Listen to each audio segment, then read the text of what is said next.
And working in a commercially smart practice, you need to be always putting ideas into the world and at the same time detaching from the reactions and responses or lack of.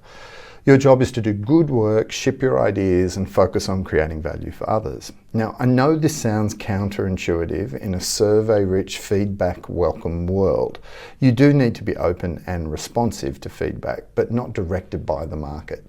Thought leaders create differentiation not by fitting in, faster horses, but rather by changing the game, automobiles. And it's not quite that binary, but it's essential to pursue fulfillment by following your gut, rather than simply finding a gap in the market and exploiting it. While you can split test and refine your ideas and perhaps survey people to see what they want from you, that's not the game. The game is you.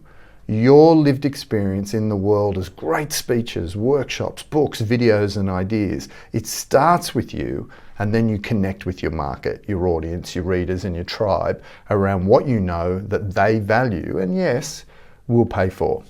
Thing is, some of your ideas work, some don't. And that's why we launch minimum viable sort of product clusters around intuited hypotheses as a way of testing. And what we do is we use, like in science, remember that a null hypothesis is just as valuable as one that's validated. Some, for some reason, strike a nerve and rock people's world. And some, well, it's crickets. Nada, nothing.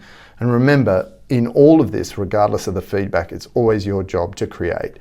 In my way, this is you saying yes to life. Now, I love Ren, and in this full-on clip, trigger warning, he posts and posits what it means to create and do it your way. Be like Ren, your work, your way. Don't fit into what you think people want from you. Be you. Now, listen, legitimately, if you are struggling, Ren's work is raw and in your face, so don't watch this if you can't just appreciate the artist's angst.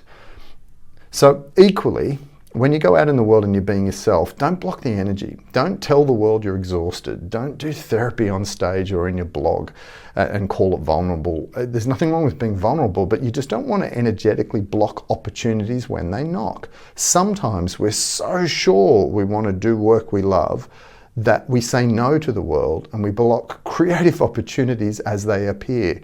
You can't see opportunity when you have a fixed view of what good looks like or what you want. So set desires, have intentions, create and ship excellent stuff, and chill about what that might turn up for you. You might just be 5 degrees off what the world wants you to share. Stay open and tune in. Follow the energy.